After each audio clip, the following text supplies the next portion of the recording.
सुप्रभात। देवी देवताओं का पूजन क्यों, यह हमारी आज की आध्यात्मिक चर्चा का विषय। देवी देवताओं का पूजन क्यों?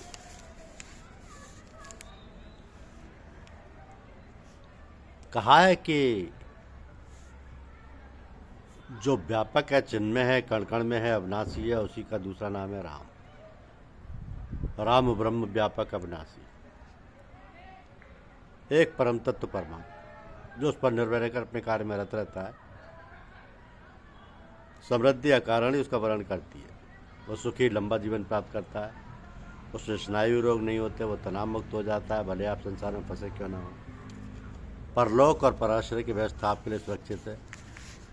योगेश्वर श्री कृष्ण का कहना है कि इस निष्काम कर्म में, उस परमात्मा में जो निष्ठा से साथ लग बढ़ जाता है, अभी कुछ किया नहीं, केवल लगा है, तब भी उस पुरुष का कभी विनाश नहीं होता। इस पथ में आरंभ का कभी भी नाश नहीं होता। आपने भली प्रकार बीजारोपण कर लिया तो ये परम श्रेय तक पहुंचा कर ही छोड़ता है। कामनाएं सिर्फ बाधा पर डालती, सत्य के अनुष्ठान को नष्ट नहीं कर पाती हैं। तो रामचरितमानस के अनुसार एक परम तत्व परमात्मा ही इष्ट है। अब प्रश्न ये कि देवी और देवता ये क्या है? रामचरितमानस के अनुसार एक भी स्तर ऐसा नहीं है जहां की पूजा का विधान हो और ना पूजने वालों को सफलता मिली। लेकिन दुर्भाग्य की बात है कि हमें ये विरासत में मिली है कि हम उनकी लकीर पीटते जा रहे हैं।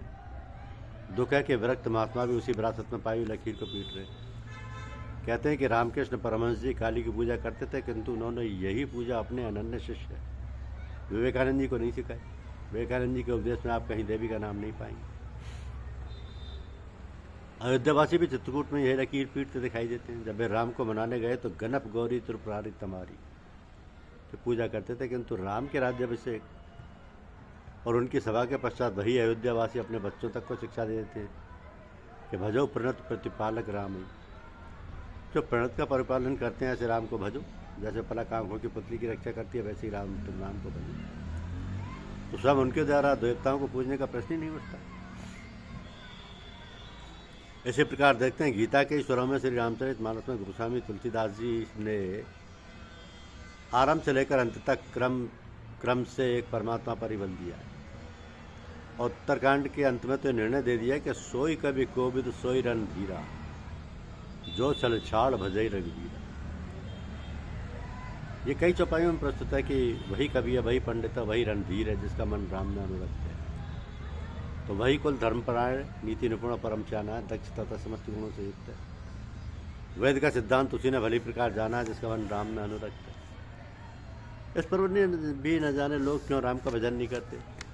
व्यास लोग दिन रात कथा तो रामायण की कहेंगे, किंतु भजन के समय चालीसा पढ़ेंगे, हनुमान चालीसा, सप्तपदी का पाठ करेंगे। कम से कम इस रामायण के संदेश पर तो ध्यान देते हुए आचरण करना चाहिए। अब तक नहीं कर पाए तो समझें और जनता को समझाने का प्रयास करें कि मानस की अंतिम पंक्तियां तथा गोस्वामी जी आपसे यही आग्रह कर रहे हैं कि रामई सुमरई गाय रामई, संतत सुने राम गुण ग्रामई।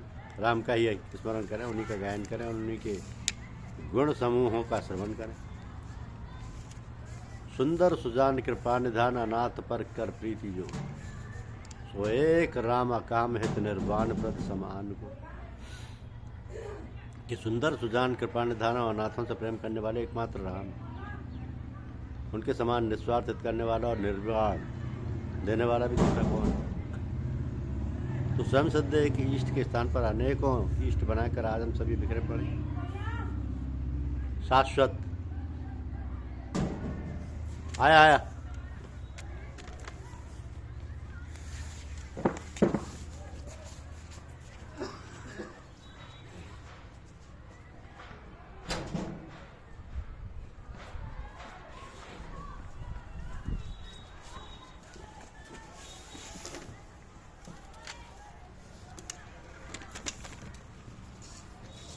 बिखरे पड़े।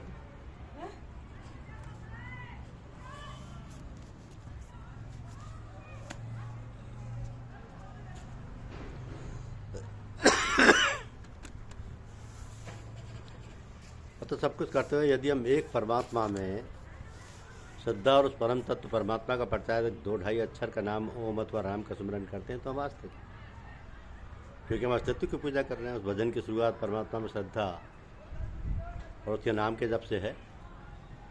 हाँ, उसकी प्राप्ति सदगुरु से है, जहाँ ये क्रिया अनुभव गम्य और सूक्ष्म हो जाती है। तो सृष्टि में भगवान एक ही है, दो नहीं हो सकते, अनेक नहीं हो सकते, वो कण कण में व्याप्त है। यदि दूसरा भगवान है तो उसके लिए दूसरा संसार चाहिए व्याप्त होने के लिए। वह प्रभु रहता कहाँ है? अस प्रभु हृदय अछत अभिकारी, सकल जीव जगदीन दुखारी। तो वह प्रभु सबके हृदय में निवास करता है, लेकिन दिखाई नहीं देता। अवश्य देखने की विधि ये है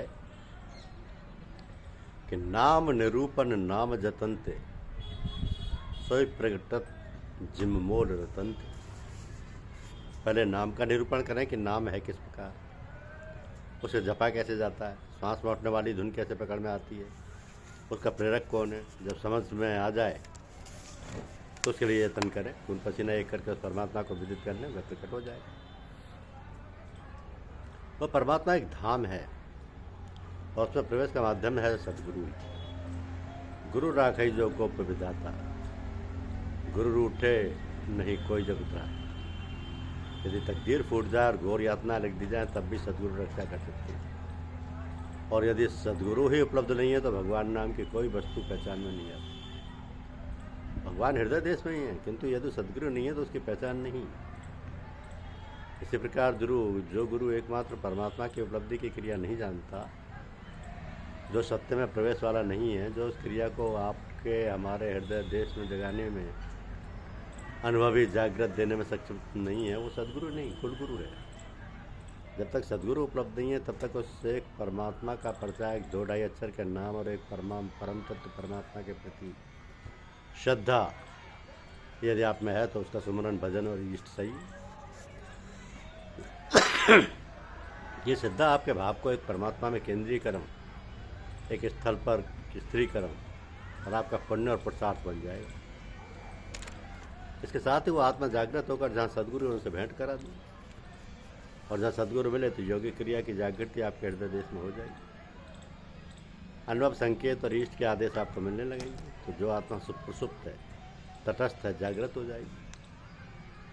ये कहा जाता है कि ईश्वर हृदय में वास करता है, लेकिन 4-6 महीने ही किसी ऐसे तत्वदर्शी महापुरुष की सेवा, उनके द्वारा बताई हुई टूटी फूटी साधना आपसे पार भर लग जाए तो वह जागृत हो जाएगी। उन्हीं के निर्देशन में चलकर साधक उन्हें प्राप्त करता है। न अयम आत्मा प्रवचनेन लभ्य, न यह आत्मा प्रवचन से प्राप्त होती है, न विशिष्ट बुद्धि से प्राप्त होती है, न बहुत सुनने समझने से प्राप्त होती है, बल्कि लाखों भावकों में से जिस किसी एक का वह वर्ण कर लेता है, जिसके हृदय से जागृत होकर उंगली पकड़कर चलने लगता है, वही उनके निर्देशन चलकर उसे प्राप्त करता है।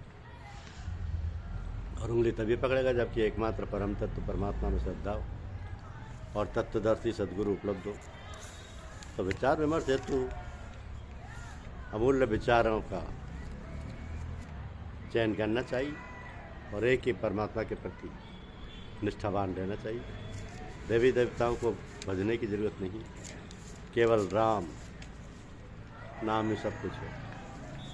धन्यवाद। यूट्यूब चैनल को लाइक और सब्सक्राइब अवश्य कीजिए। शुक्रिया।